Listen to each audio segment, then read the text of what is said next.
د هلمند راډیو درنو اوریدونکو السلام علیکم، ستړي مسئ، وخت مو په خیر، هیله ده جوړ روغ یاست. یو ځل بیا هم ځانګړې مرکې خپرونې ته ښه راغلاست. دا اونۍ او دا ځل بیا هم په ځانګړې مرکه خپرونه کې د هلمند امنیه قومندانۍ له ویاند ښاغلي ملا عزت الله حقاني صاحب سره بشپړ بحث لرو، تر څو په هلمند کې د امنیت له اړخه ستاسې پوښتنو ته ځواب ویل سي او ترڅنګ نور هغه مسایل چې د دې ارګان اړوند دي هغه پوښتنې به ورڅخه کوو او ځواب به یې تر تاسې رسوو.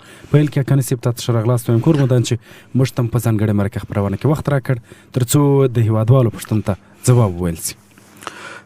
ډیره مننه همت صاحب. زم تاسو ته ستاسو د راډیو ټول همکارانو او ستاسو د راډیو له طریقه ټول هلمند میشت ته د زړه له تله سلامونه وړاندې کوم په دې هیله چې د ژوند چارې به مو تر دې مهاله په خیره رسولي. ډیره مننه کور مو آباد حقاني صاحب. اوریدونکو خپرونه ځانګړې مرکه ده. زه نعمت الله همت یم او تخنیک چارې ښاغلی ثاقب صاحب سمبالوي. موږ به په دغه ځانګړې مرکه خپرونه کې له حقاني صاحب څخه هغه پوښتنې ولرو چې د امنیتي وضعیت اړوند دي.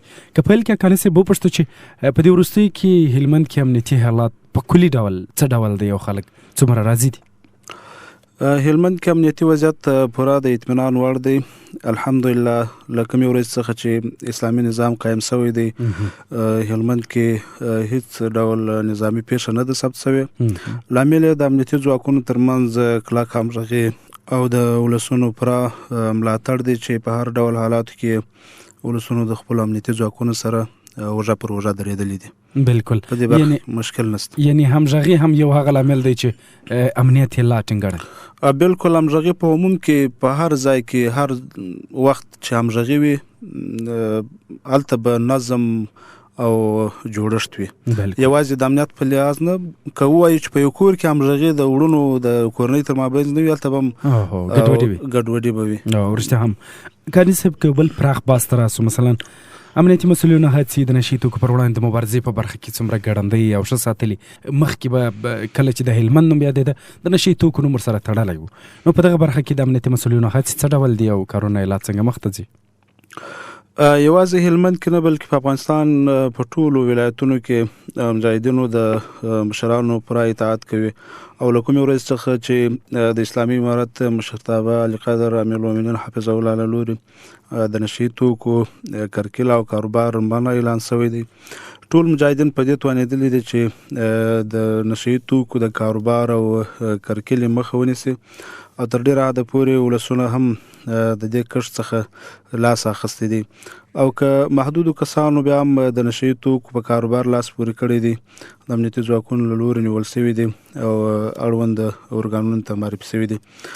باید یادونه وکړو چې د هلمند په مرکز او یو شمېر ولسوالیو کې د نشي توکو سره د مبارزې مدیریت مسؤلینو له لوري شاوخوا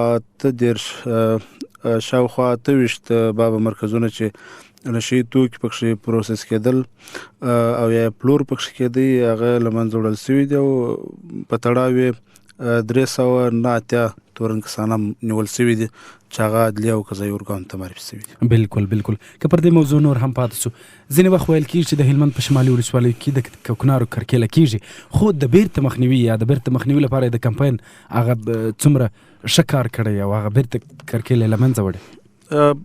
که څه هم کرل شوي وي واقعا هم ځکه هغه غرنۍ سیمې دي یا خو یې خلک له دې پرمهال څخه بېخبره وي او یا هم د ځینو مجبوریتونو په اساس باندې کرل شوي وي یا کوچني ځایونه د کور په څنډو کې کرل شوي دي، خو هغه هلته په هره ساحه کې موږ د نشي توکو سره د مبارزې مدیریت خپل امریتونه اړوند لري چې په ولسوالیو کې دي هغه په عموم کې هلته خپل فعالیتونه کوي او د هغې مسؤلیت دی چې هغه برته د بینه څخه یوسي. رښتیا هم حقاني صاحب دا د بیرته له منځه وړلو په پروسه کې خلک څومره سره همکاره دي؟ ځکه په وطن کې یو یا دوه کسان کوکنار کوي خو نور خلک یې څومره مخالفت کوي، امنیتي ځواکونو ته خبر ورکوي، همکاري کوي په دې برخه کې لنډه؟ په دغه برخه کې که ووایو دا چې تا یادونه مخکې وکړه چې په شمالي ولسوالیو کې ځینې داسې کرکیلې کېږي، نو په عموم کې دا داسې په فصلونو باندې نه وي چې هغه دې په آزاده فضا کې وي هر څوک یې وویني. دا یوازې په هغه چاردیوالو یا مامتو کرل شوي چې هغه د کورونو په داخل کې وي.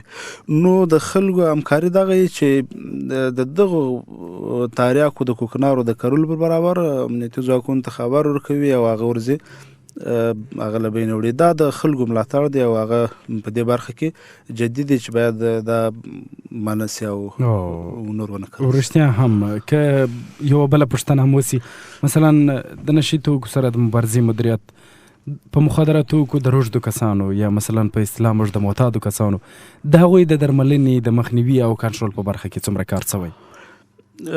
له کوم وخت چې فتح راغلی د الحمدلله په هلمند کې بالخصوص په ټول افغانستان کې په دې برخه د پاره کار شوی دی. ځکه دلته یو وخت کې هلمند د نشي توکو په کاروبار کې نوم درلود او دلته په زیاته پیمانه باندې کرل کېدل. نو طبیعي ده چې دلته دا کاروبار کېږي، ټولنه هم ورسره متضرر کېږي. ځوانان او د ټولنې خلک اکثریت داسې و چې هغه د په دې نشه باندې روږدي وي. نو لکه وخت چې فتح راغلی ده د دغو د راټولولو دپاره ښه جدي هڅې سوي دي او ښه پوره کار سوی دی، راټول سوي دي چې په زیاته اندازه باندې تداوي سوي دي او خپل کورنۍ ته برته سپارل سوي دي چې هغه ښه د روغ صحت خاوندان سوي دي. او هلته موږ په دغه روغتونونو کې ښه مسلکي استادان لرو چې هغه دوی ته زده کړې ورکوي. د مثال په ډول باندې د موټرسایکلانو د جوړښت، دغسې د خیاطۍ، د نورو د پیپونو د وسلېدلو د نورو برخو کې دوی ته پوهاوی ورکوي چې له کوم وخت چې دوی صحت پیدا کړي او ټولنې ته ولاړ شي نو دوی بیا د هغه مهارتونو څخه په استفاده د خپل بچیانو دپاره نه په کار راغلي. ډېر کار شوی دی په دې برخه کې. بالکل. د دغه په نشت د روږدو کسانو د لاملونو په اړه تاسو یو څېړنه کړې ده چې ولې ډېری وخت ځوانان پاخته کېده یا په تیر کې یا اوس؟ آیا هغه وخت نشي توکو ته لاسرسی اسانه و، بیکاري وه، که نه بل داسې کوم دلیل و چې دغه کسان مجبورېدل چې باید نشه وکړي او معتاد شي؟ په عموم کې خو که ووایو د دې د زیاتوالي لامل یو خو ناپوهي بلل کېږي چې خلک عامه پوهاوی ونه لري د دې د ضرر او د ګټې تاوان نه ورته. هېواد کې جګړه وه، هېواد مو بالخصوص هلمند بیا یو له هغو ولایتونو څخه و چې په زیات اندازه د جنګ ګراب پکښې لوړ و. نو دلته د پوهاوي په برخه کې بیخي هېڅ کار نه و سوی، خلک بې تعلیمه وه. یعنی جنګ چې په کومه ساحه کې وي هلته هره ناخواله رامنځته کېدلی سي، د تعلیم نه وي، نورې برخې نه وي، اسانتیاوې نه وي. نو لوی لامل دا هم کېدلی سي چې یعنې هغه وخت ښار کې د ساکیانو شمېر هم ډېر نه و چې کله په زیات اندازه و.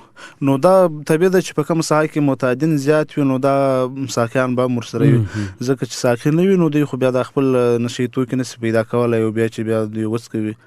نو په زیات اندازه و د ساکیانو ګراب لوړ و، ځکه پر وروسته کې نیول کېدل د ساکیانو تر څنګ معتادین ټول روغتونونه، ځکه ساکي خپله په دې کار باندې اخته وي، څکوي، معتاد دي، نو هغه هم نیول سوي دي او ټول روغتونونو ته. بالکل. اکاني صاحب یو بله پوښتنه هم که په دې برخه کې وکړو بیا به له دې بحثه واوړو.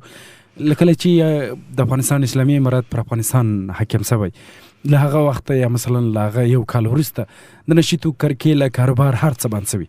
اوس چې کله یو څوک د نشې کولو پر مهال ګریږي، قید باید څومره وي او که چیرې یو څوک ساکي وي د هغه جزا به څومره وي؟ آیا اندازه یې معلومه ده که نه؟ هغه بیا محکمه خپله پرېکړه کوي. د دغو ټولو دپاره ځانګړې د بند سزاوې شته چې محاکمو سره هغه اندازه شته چې مثلا که څوک ساکي وي هغه ته باید په څو نیاده سزا ورکول سي او له دوی سره کم شی نیول سوی دی د هغه شي اندازه څومره ده. نو د هر یو دپاره ځانګړې د بند سزا شته نیول کېږي. موږ خو د قومندانۍ په چوکاټ کې دا اجرایه قوه ده، هغه نیونه کوي، هغه کسان بیا دوسیه ورته جوړوي، محکمې ته یې سپاري او د بندو د دې مده بیا محکمه ورته ثابتوي او هغه ورته اندازه ټاکي چې وروسته بیا اجرات خپل ترسره کوي. رښتیا هم. اوس راځو دې بحث ته اکاني صاحب چې د جنایي جرمونو پر وړاندې د امنیتي مسؤلینو لاسته راوړنې او پلانونه، مثلا ځینې وخت په ټولنو کې هر هغه ټولنه چې ډېری وګړي لري ګڼ ناپوسه وي هلته جنایت ترسره کېږي، هلته اشتباه راځي. د دې په وړاندې ستاسې پلانونه او هڅې په ولسوالیو او مرکز کې څومره دي؟ ستا د دې سوال په جواب کې باید ووایي چې د نورو کلونو په پرتله سږکال هلمند کې د غلا او ګراب ډېر راټیټ شوی دی. لامل د ملي پولیسو مسلکیتوب او نظامي اکاډمۍ تدریسونه او مسلکي سیمینارونه دي چې پولیسو ته ورکول کېږي او اوس تاسو هم راپورونه وینئ چې په زیاتو ساحو کې مجرمین یا غله لاس په لاس نیول کېږي. نو تر ډېره پورې مسلکیتوب او دا وجه ده چې بالکل یعنی ستاسې له خبرې دا معلومیږي چې کله یو پولیس یا امنیتي کسان زده کړې ترلاسه کوي هغه د دوی سره په کاري ساحه کې مرسته کوي تر څو مجرم وپېژني ګیرې کړي او د اصولو یا قانون منګولو ته وسپاري. او دا واقعیت دی چې په هر شي کې سړی پوهاوی ترلاسه کړي هغه مسلکیتوب په هغه کې پیدا کړي نو بیا به په خپل بخش کې ښه پوهاوی ولري او خپل کار په ښه توګه مخ ته وړلی سي. بالکل ځکه د پولیسو دا دنده ده چې جنایتکاران او غله او دا کسان باید په څه ډول وپېژني او په کومو حالاتو کې یې ونیسي او څه ډول چټک غبرګون ترسره کړي. نو په دې برخه کې دوی ته زیات پوهاوی ورکول شوی دی او دا کار اوس ډېر ښه مثمر تمام شوی. بالکل دا د چټک غبرګون خبره مو وکړله. کله چې یو مجرم نیسئ د نورو اداراتو سره په همغږۍ څومره ژر یې رسوي یا مثلا تر محکمې یا محبسه پورې تر څو هغه به جرم یې ثابت او هغه خپل د جرم سزا وویني دغه د چټکوالي یا د سرعت په حساب څومره پیاوړي یاست؟ د لکه څنګه چې ما مخکې یادونه وکړه چې اوس د غلا پر مال باندې چې څوک غلا کوي او جرم ترسره کوي چټک غبرګون ورته پولیس ترسره کوي چې هغه کس پر وخت باندې نیسي. نو د دې لپاره بیا دلته جنایي مدیریت هم دغه رقم خپل کار په ښه ډول او دقیق او چټک ترسره کوي. نو دوی ته دوسیه جوړوي بیخي د 2 ورځو یا د 3 ورځو په اوږدو کې مکمله دوسیه بشپړوي او محکمې ته یې سپاري چې نور اجرات بیا محکمه ترسره کوي. بالکل بالکل. نو یو شمیر هغه پوښتنې چې د خلکو په ذهن کې سته مثلا د غلاو یادونه تاسې وکړله د غلاو ګرا په ښار او ولسوالیو کې راټیټ سوی که راټیټ سوی لامل یې څه دی؟ آیا خلک د امنیتي مسؤلینو سره همکاره دي او که خپل امنیتي مسؤلینو هڅې زیاتې کړي تر څو د جرایمو مخه ونیول سي او دغه کچه راټیټه سي؟ نورو کلونو ته په پرتله اوس د غلاو کچه اوس ډېره راټیټه سوې ده. یو خو د وجه د پولیسو مسلکیتوب دی او بل زموږ سره ټول وخت ولسونو همکاري کړې ده ځکه چې یو لوري سره د پولیسو سره چې په عموم کې ولس همکاره نه وي دوی بیا دغسې اجرات نشي ترسره کولی لکه څنګه چې هغه همکاري وي. نو دا د ولس او د دې خلکو همکاري ده چې زموږ سره په دې برخه کې زیات همکاري کړې ده او دا کچه راټیټه سوې ده. ورشته هم همداسې دی. خو بیا هم له خلکو په دغه پوښتنه کې غوښتنه څه کوئ چې دوی کله یو دغسې مشکوک کس ویني امنیتي مسؤلین په خبره وي څه وکړي؟ باید همکاري یې ستاسې سره په کومه برخه کې کېدلی سي؟ موږ تل خلکو ته اطمینان ورکړی دی چې پر کوم مهال باندې دوی د شکمنې کړنې څه چې دوی ویني هغه د امنیتي ځواکونو ته خبر ورکوي ځکه د دوی راز به هم پټ ساتل کېږي او احیانا هغه پیښه ډیره جدي وي دوی پولیسو ته لاسرسی نه لري او یا امنیتي پوستې ته نشي ورتللی. نو موږ د امنیه قومندانۍ په چوکاټ کې د پولیسو 119 وړیا شماره لرو چې د همدې پیښو او یا شکایتونو د اورېدلو دپاره 24 ساعته عیار او آماده دي. هلته پرسونل د دې کار لپاره موظف شوی دی چې د خلکو دغه ستونزې واوري او یا داسې پیښو پر برابر که کوم څوک خبرداری ورکوي د سیمې امنیتي پوستو او امنیتي مسؤلینو ته خبره کوي چې هغه کسان مخکې تر دې چې خپلو موخو ته ورسېږي ونیول سي. د ولس او د خلکو څخه مو دا غوښتنه ده چې که په نوره برخه کې پولیسو او امنیتي مسؤلینو ته لاسرسی نه لري چې د پیښې په اړه باندې خبره ورته وکړي نو د پولیسو 119 شمېریت سره دې رابطه وکړي. څومره ښه. او بله خبره کاني صاحب زموږ پوښتنه دا ده چې د هلمند امنیه قومندانۍ تر کومه بریده توانېدلی ده چې په دې ولایت کې د پولیسو د یونیفورم په برخه کې کار وکړي او د پولیسو یونیفورم منظم کړي که څه هم د تیر کال یا د غبل کال په پرتله په چک پوینټونو باندې پولیس منظم دي خو بیا هم په دې برخه کې د لړۍ ولسوالۍ ته څومره غځېدلې او لا څنګه کار کولو پلان لرئ؟ هلمند کې اوس مهال ملي پولیس ته تر ډیره حده پورې د نظامي اکاډمۍ څخه چې فارغ شوي دي او لا هم نظامي او عقیدوي زده کړې ورته جریان لري. اوس مهال تر ټول پولیس د نظامي یونیفورم په ګټو سره پوره شوي دي. تاسو به د هلمند په ټولو سیمو رسمي وثاقو او تلاشیو کې تاسو به د هلمند ولایت په ټولو رسمي وثاقو او تلاشي ځایونو باندې هیڅ پولیس بې له یونیفورم څخه ونه ویني، ځکه اوس که په ښار او په ولسوالیو کې وي هغه ټول د دغه یونیفورم څخه برخمن دي او په رسمي جامه کې هغه تلاشي او مسؤلیت ترسره کوي. بالکل دغه د رسمي یونیفورم خبره که چیرې نور هم وکړو څومره ښه تاثیر لري که چیرې پولیس په یو منظم یونیفورم کې تر هغه چې مثلا په شخصي جامه کې تاثیر یې شته؟ آیا په تاثیر یې تاسو هم پوهېدلی یاست؟ ډېر تاثیر لري، ډېر تاثیر لري. ولې دا یو خو د رعایت او د حکومت ترمنځ توپیر په دې باندې کېږي. څوک په دې پوهېږي چې دلته یو څوک شته، یو پولیس، یو څارونکی، یو بل داسې څوک شته. یو وخت کې موږ یو سیار چک پاین درلودی، زه خپل سره وم چې پر هغه مهال باندې چې کله د مجاهدینو هغه چک پاین واچوي او تلاشي شروع کړه، نو ځکه موږ په رسمي یونیفورم کې وو، دستي دې خوا څخه یو موټرسایکل یو چا را روان کړی و، ویې غورځوي په هوا سو.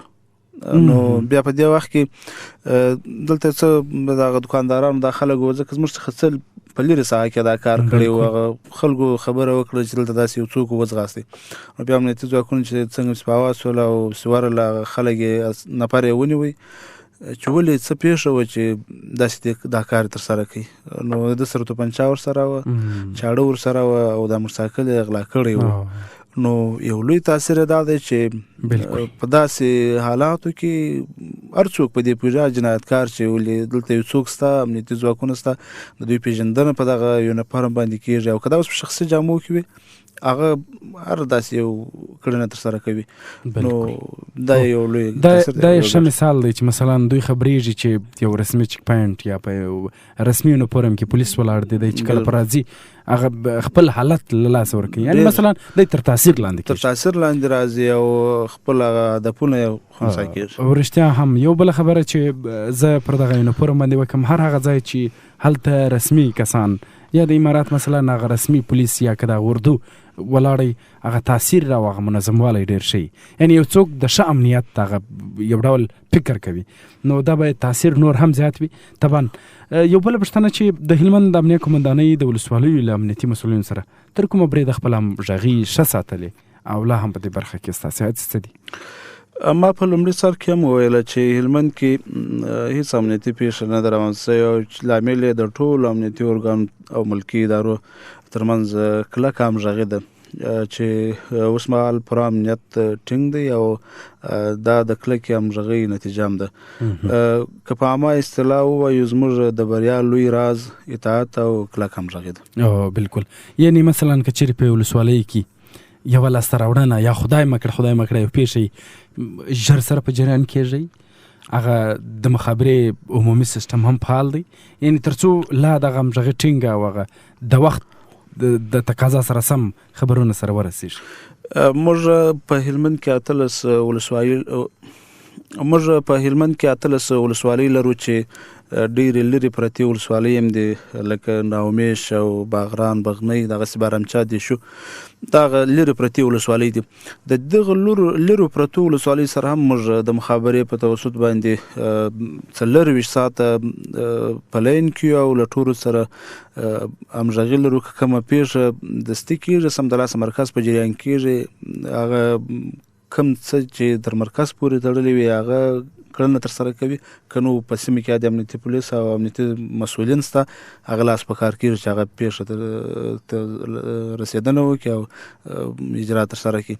د دې ترڅنګ یوازې دا نه چې موږ په خپله د قومندانۍ په چوکاټ کې دا همغږي لرو، د استخباراتو ریاست او د هغه رقم د دفاع وزارت چې کلي اردو دی، د دې سره موږ په امنیه قومندانۍ کې د همغږۍ معاونیت ستا چې د ټولو امنیتي ارګانو څخه یو نماینده معاون دی څوک ستا چې دا ټول همغږي د دوی تر مابین په هر بخش کې نو موږ په ټوله کې شکل کم راغلی او رښتیا هم یو بل پښتنه چې دا د بیداری یو لامل کېدلی سي لوړ پوړي مسولین په قومندانۍ کې یا مثلا امنیه قومندان یا معاون یا مثلا نور هغه کسان چې هغه مسؤلیت لري وخت نه وخت څارنه کوي له اوضاع یا له قومندانو ولسوالۍ څخه په دې موخه چې امنیت لا ښه ټینګ شي په ټوله کې ځکه زموږ کار مسؤلیت د امنیت را د غاړې سوی دی نو د مسؤلینو ډېر تمرکز پر دغه باندې دی چې باید د خپلو ولسوالیو د امنیتي ځواکونو او د حوزو د ټولو امنیتي ځواکونو څخه څارنه وکړي چې دوی د امنیت په راوستلو کې څنګه دي د خپل مسؤلیت په ښه توګه سرته رسوي او یا نه نو موږ د شپې مهال خپل د امنیه قومندان صاحب معاون امنیتي چارو مرستیال معاون صاحب او نور مسؤلین د دې کار لپاره موظف کیږي چې مشخص ساحو ته ځي او ته ځي د حوزو څخه په نامګانه ډول باندې څارنه کوي مثلا د شپې پر 2 بجې ورځي 3 بجې باندې ورځي دا غره کم د ورځې په غافل وختو کې چې مثال غرمه ورته وایي په داسې وختو کې ورځي دغه ساحه ګوري هلته د امنیتي ځواکونو وضعیت ګوري چې دوی په کوم حالت کې دي یعنی خپل مسؤلیت متوجه دي او یا نه بالکل وروستۍ پوښتنه به مې دا وي چې د ولس د لا ښه رضایت لپاره مو امنیتي کسانو ته سپارښتنې څه دي تر څو د امنیتي کسانو له لوري د ولس سره ښه چلند وسي چې خدای مه کړه یو څوک شکایت ونه کړي په دغه برخه کې ستاسې حیثیت شته که ستا تر کومه بریده موږ په امنیه قومندانۍ کې د دعوت او ارشاد تر نامه لاندې یو مدیریت لرو چې په عموم کې داغه مسؤلیت یو خو په نور برخو کې هم وي یو لاغو برخو څخه مسؤلیت دا دی چې امنیتي ځواکونو ته وخت په وخت سیمینارونه ورکوي د ظرفیت لوړونې په موخه باندې نو په عموم کې دوی ته یو لو سپارښتنه دا وي چې باید د ولس سره څه ډول برخورد موږ سره کم چلند وکړو نو په دې برخه کې وخت په وخت تاسو هم وینئ چې د دې خلکو او د پولیسو ترمنځ څه ډول برخورد روان دی او څه ډول برخورد کیږي نسبتاً کو وګورو د فتح او ویلو ته اوس تر پخوا ان هغه وختو کې هم داسې څه نه دي تر سره شوي چې هغه د ولسو د پولیسو مجاهدینو ترمنځ اختلاف راولي او یا هم داسې څه پارونکي خبرې وي خو په وروسته کې بیا هم د دې کار لپاره د یاد مدیریت لا متوجه دی او دا کار په ښه ډول مخ ته وړي. ډېره مننه کورمدانه کنسیب چې په ځانګړې مرکه خپرونه کې له موږ سره مېلمه سواست او د هلمند امنیه قومندانۍ اړوند یا د امنیتي مسؤلینو اړوند پوښتنو ته مو ځواب ووایه. ډېره مننه همت صاحب محترم چې موږ ته مو وخت راکړ او د ډېرو مصروفیتو سره بیا هم تاسو موږ ته وخت راکړ په خپل ځانګړې مرکه کې مو د امنیتي ځواکونو لاسته راوړنې او فعالیتونه له ولس سره شریک خیر اوسئ کورمدان. نو درنو اورېدونکو ځانګړې مرکه خپرونه د دې اونۍ لپاره پای ته رسېږي تر بیا چې زه نعمت الله همت ستاسې درانه خدمت ته ځریږم تاسې پر ستر څښتن تعالی سپارم ښه وخت ښه چارې د الله په امان.